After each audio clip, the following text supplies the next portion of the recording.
Hey, welcome to Travels with Carl. It's episode number 3. Yeah, we're not in Carl today, but check this out. Something I recorded a little while back, and listen to this. This is our theme song by AI and Jeb Carico.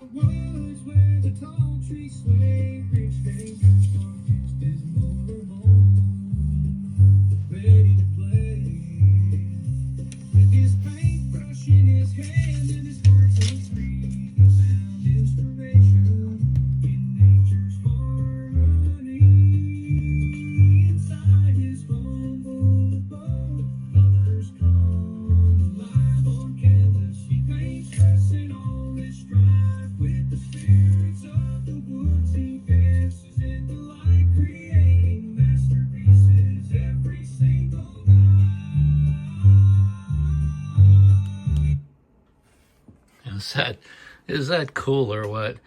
Yeah, creating masterpieces every single night. That Jeb Carico. Okay, here, check this out. Here it is right here. That's job number 3, baby. And the title of that is Nothing Runs Like a Deer.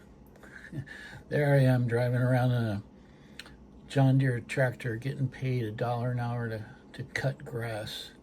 And look, I'm going to zoom out. Look, we're on VanGogh.inc. Remember my website? You can get that tasty little print right there, framed up. You know, not a limited edition. This is going to be a regular print, but you can get that at any size you want, framed up any way you want, on any medium you want. You can get that on a t-shirt. Anyway, you remember I told you www.vangogh.ink, not INC, INK. Get it? Like ink, like a printmaker. Fucking genius. Yeah, look at that tasty little print on a t-shirt right there. Well, that's from the book I told you about, Amendment 21-A, you remember? What's that book about? It's about ending the war on drugs, ending prohibition. You remember I told you it's available on Amazon. It's Amendment 21-A. Get it? It's like the 18th Amendment made drugs and alcohol illegal, only they just made alcohol illegal because they weren't even talking about drugs, okay? But it took them 14 years before they passed the 21st Amendment, which made alcohol legal. You know, which I find kind of ironic because I did every drug that you could get that I could get my hands on. But alcohol is the only one I ever got addicted to. Can you believe that? Oh my God, how ironic is that? Anyway, I just thought I'd mix it up a little bit today, you know, and don't forget, because I jump from thing to thing, you know, without, you know, on a moment's notice, without really paying much attention to my train of thought. I'm just right off the top of my head. So, yeah, get that book, especially if you're one of those people that still thinks drugs should be illegal, because they really shouldn't. It's a huge mistake. Okay, you'll understand when you read the book. You'll go, God damn, that boy was right. Anyway, I thought I'd mix it up a little bit today and shoot this from our backyard. Remember, I told you I lived in Carl until I could afford to buy a house. 11 months, you know, was a focused energy there. I spent 11 months at different campsites, one of them Tall Chiefs, and then another one in Issaquah. Tall Chiefs was in Falls City, and really nice. Some wild animals running around the campsite there, deer and raccoons and squirrels and, you know, stuff like that. Supposedly there was a bear there too, but, you know, a black bear, but I never saw it. They say he lived back behind the swimming pool. I don't know. Anyway, I'm here now. I'm in my backyard, and yeah, I just love it. In fact, the backyard was really the deciding thing for me that I fell in love with it. It's got a golden plum tree and a pear tree. Ironically, the pear tree only produced one pear. That whole tree, one pear. Anyway, it's one pear more than what I had when I moved in here, but I kind of thought it would, have a bunch of pears. But the plum tree, it just made up for the pear tree slacker that it was. And so I'm excited to show you a little bit of my backyard. I'm going to stand up for a second and pan around a little bit. It's got this big fence there. Oh yeah, there's some of my tomatoes and squash and cucumbers and carrots, and there's one of my meth sheds. Look at that cute little shed right there. A giant rack. I got that free from my current job. Like I told you, you could put bamboo splints under my fingernails, and I'm not telling you what that job is, okay? Because that's job 52, and we're not going to talk about that until we get there, okay? But I'll just say it's a cool job. I love it. Anyway, this is a little bit of my backyard. That's not all of my backyard, but that's a little taste of it. I'll walk around a little bit more later on, probably. But I just wanted to... Oh yeah, I know something I wanted to say before I forgot. Last week, I was talking about Alexandra Ocasio-Cortez, and I called her AOL. I didn't go back and edit that out because one of my things is that, like, mistakes, when they happen, I like to own them. And in art, I like to just leave them in there, and I had some professors, and they didn't really get that, when I was getting my master's degree. But that's what happens. Sometimes the student knows more than the teacher. Okay, I'm just going to come right out and say it. My mission statement when I got sober was, we strive for mediocrity. Okay, now again, not a lot of people understood that, and some of my professors didn't think that was funny, but it is funny, and I love it, and I'm sticking with it. Here's why. Okay, this is a little known fact. In fact, most alcoholics are perfectionists. Can you believe that? Isn't that ironic? Well, it's true. So I thought, hey, if I strive for mediocrity, if I lower the bar, that's going to be helpful.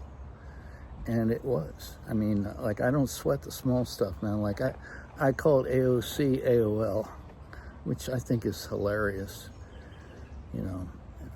Hopefully someday she'll get to watch my YouTubes. Really want to meet with her, really want to meet with Bernie. I got a couple of missions, I got a couple of plans for Bernie, because, he's out on the road. He's hitting the red states now and trying to convince people, like me, that, I feel the same way. I'm not a hater, man. Even if you voted for Trump, I don't hate you just for that. I hate Trump, but I don't hate you, okay? It's important to understand that difference. I still need to sway the people that voted for Trump over to our side, okay? Because they had a slip in reality. Something happened, they don't understand that this guy is a Nazi fascist who's trying to rip our country off, strip it of everything that's good and decent, and just make as much money as he can, because that's all that lame fuck cares about, is how much money he can amass, before he dies, which hopefully won't be too long from now. You know what I'm saying? Fuck him. Anyway, I digress. Anyway, I wanted to apologize, AOC, if you're out there, you're watching me. It's AOC, not AOL, baby. Love that woman. Really do. I really, really do. But anyway, I'm hoping that when I'm trying to convince Bernie to come to Washington, and I want to get on stage and I want to warm up the crowd before Bernie comes on, because there's a little company that I'd like to take the union to, and I think it would be really fun to, a fun thing to do, to unionize this little company that I was thinking about bringing the union in there. And Anyway, aside from that, I gave Bernie a copy of my book, got to actually hand it to him in Reno. You know, this is one of those crazy things. I did an event for Catherine Cortez Masto in my gallery at the time. That was really cool. And I worked on, like I said, Obama's campaign and both of Bernie's presidential runs. Made some posters for him. Bernie or Riot was one of the really good ones. And I really liked that poster. Sent one of those to his campaign headquarters in Vermont. I got to keep an eye on the time. We're at 8.5 minutes right now. So what did I want to talk about today? Well, I wanted to talk about job number 3. It's that time, right? My third job. The couple's name went to my family's church. Harry and Evie Tyson, and they had a nice little piece of land out there, a little bit outside of town, near Westchester, Pennsylvania, where I grew up, and they hired me to cut the grass, and they had this really nice little John Deere tractor that I used to get to drive around and got paid $1 an hour. And like I said, I just couldn't believe that I was getting paid to drive around on that tractor. Although there was one time they had a stretch of woods on one side of the road that came into their house, and an open field on the other side, an open grass field. That was the one that I mowed. But in the woods one time, we raked the whole woods out, get rid of all the underbrush and all the leaves and stuff that was on the ground, down to the dirt. I mean, we raked that whole stretch of woods along the driveway, which was at least 100 yards long. That was hard work. Okay, the tractor was easy money, but it was really fun. And I was just telling my sister, or reminding my sister, that we had a pet raccoon for a while named Arnie. And the Tysons out there where they lived, a bulldozer had knocked down this tree, I guess intentionally, probably a dead tree, but there was a family of raccoons living inside, and the parents split, but the kids, we all adopted a raccoon. So we had this pet raccoon named Arnie for a while, who was just so cool. His little tiny bear paw hands, and he would wash everything we gave him. And we got a kick out of it, giving him stuff like malted milk balls, and he would wash them, and they would just dissolve in the dish, and he would just look at his hands like, wow, that whole thing just dissolved in my paws. But eventually, Arnie got a little wild. He was hard to handle, and they've got teeth, man, and sharp claws. You got to be cool. They will fuck you up.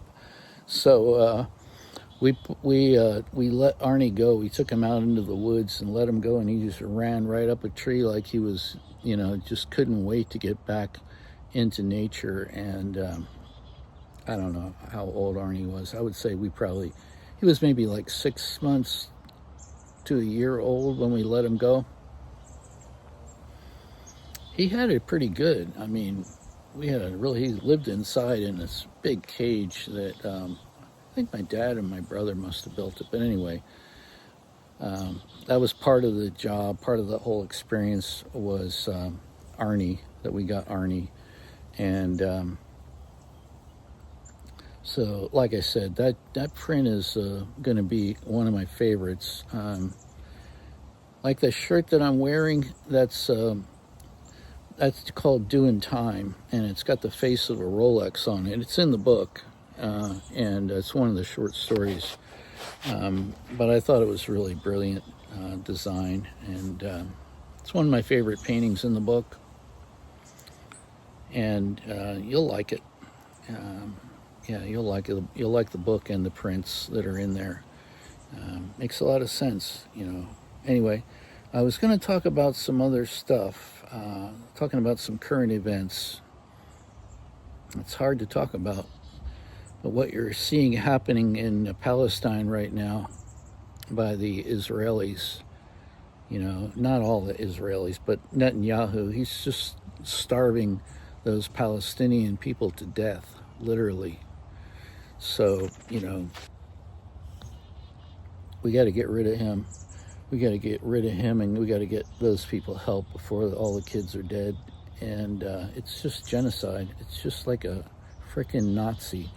And there's a guy hiding behind Judaism like he's this great guy. And he's not. He's not a great guy. And we shouldn't be helping them. And we should be, we shouldn't be helping Netanyahu. Sorry, don't take that the wrong way. We should be helping the Palestinian people. I don't have anything against Jews or the Israelis. I really don't. You know, you got to understand that. But I don't have anything against the Palestinians either. And starving women and children to death ain't right. I don't care what you think about Palestinians or Israelis.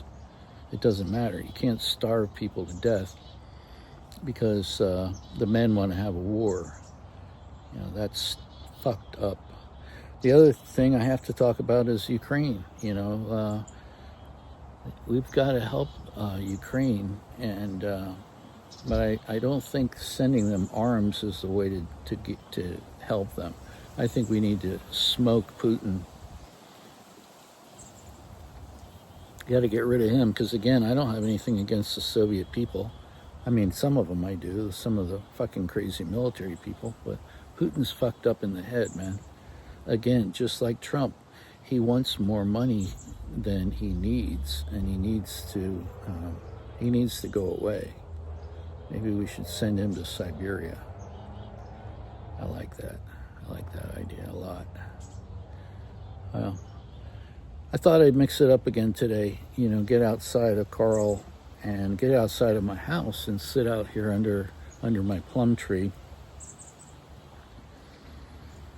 It feels good to be out here, man. It really does. I can just feel my blood pressure going down.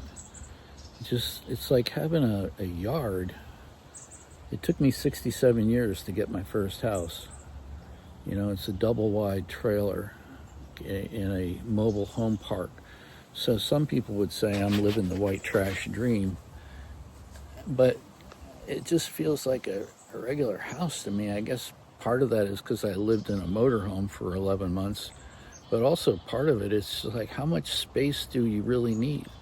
Now, the only downside is I do have a land lease, and I have to, pay for the lease of this land, which is like $1,000 a month. But the way I looked at it is I'll have this house paid off in a few years, and when it allows me to buy the farm in Portugal, which will generate way more money than I'm ever going to get from Social Security or any other retirement plan, which I don't have. You know, I do have a 401k, but that doesn't really count. It's got like hardly anything in there. But yeah, growing cherries in Portugal is going to be almost like a passive income because, you know, you just have to pick them once a year and you have to prune the trees. Yeah, and you irrigate them, but that's all done, that's all done with timers and pipes. You're not out there watering the trees, you know what I mean? So you got to trim the trees, you know, in the fall, and you got to pick the cherries in the spring, and that's it. Other than that, you just let them grow, and they just go, they just do their thing, just like this plum tree. You harvest it, and that's it. It's a lot less complicated than regular gardening. Trees are where it's at, man. I love me some fruit trees. Anyway, you want to see this tree? Look at this. Look up in this tree, man. Okay, there's the trunk, right? But look at this. It's got a lot of dead wood up in there that I got to cut out. It's unfortunate that we don't have any of those golden plums up in there to show you. But I can show you this pear tree. Like, look at this. I think something's wrong with a pear tree that only has one pear on it. Look at that. I'm going to see if you can see it. It should be there. There it is. I'm standing right under it. Look at that. That one pear up there. That's ridiculous. But look at the rest of this yard, man. This is just so much crazy. Some rhododendrons. Look at that. Big rhododendrons. And I love this fluffy pine thing. Look at this. Look at this thing. Beautiful. It's my little fire pit. I mean, wood barbecue. A couple of cherry trees. Yep. The cherry trees.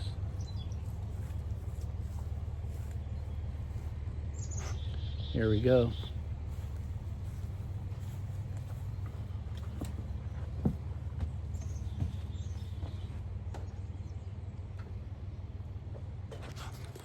You see that? That was one of my hummingbirds right there.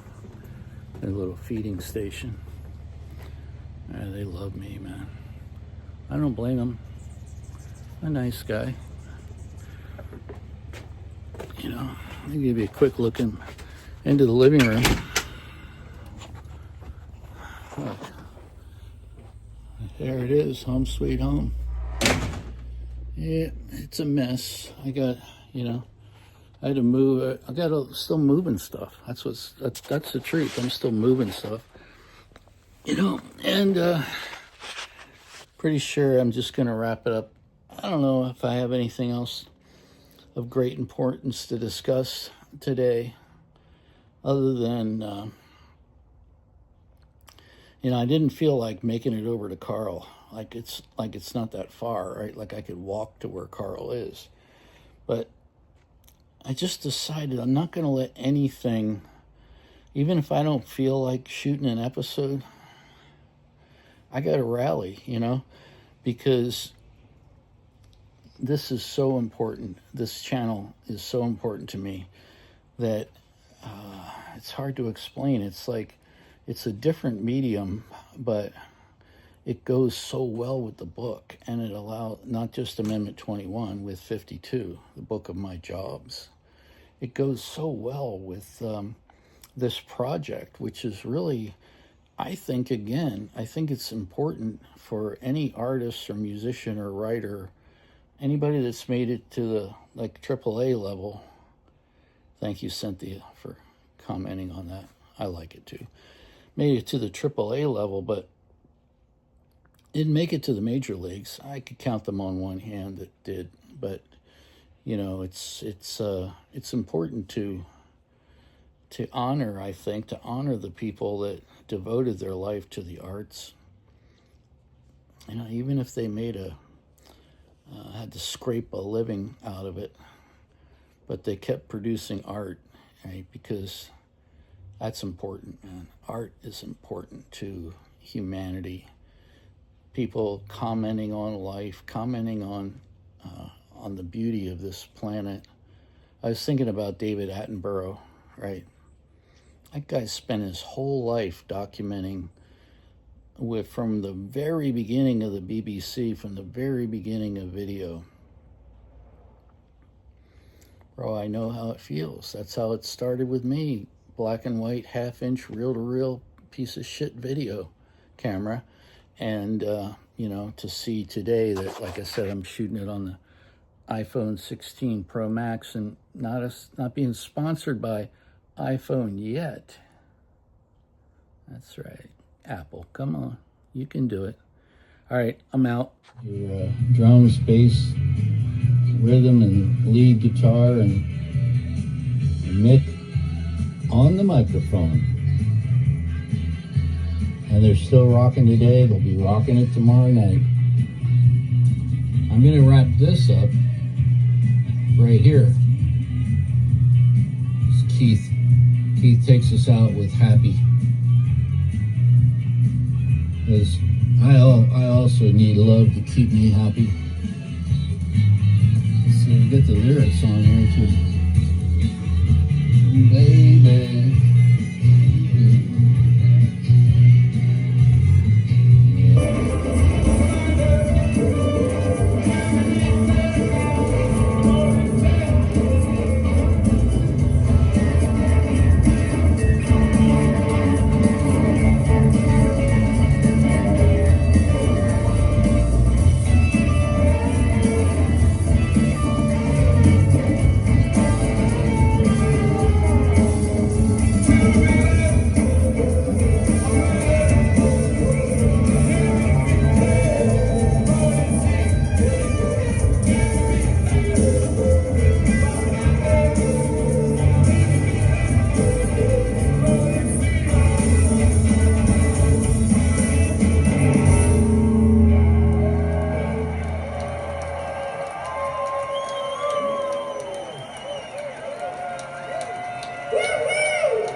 right, man. Signing off. Me and Carl are heading down the road.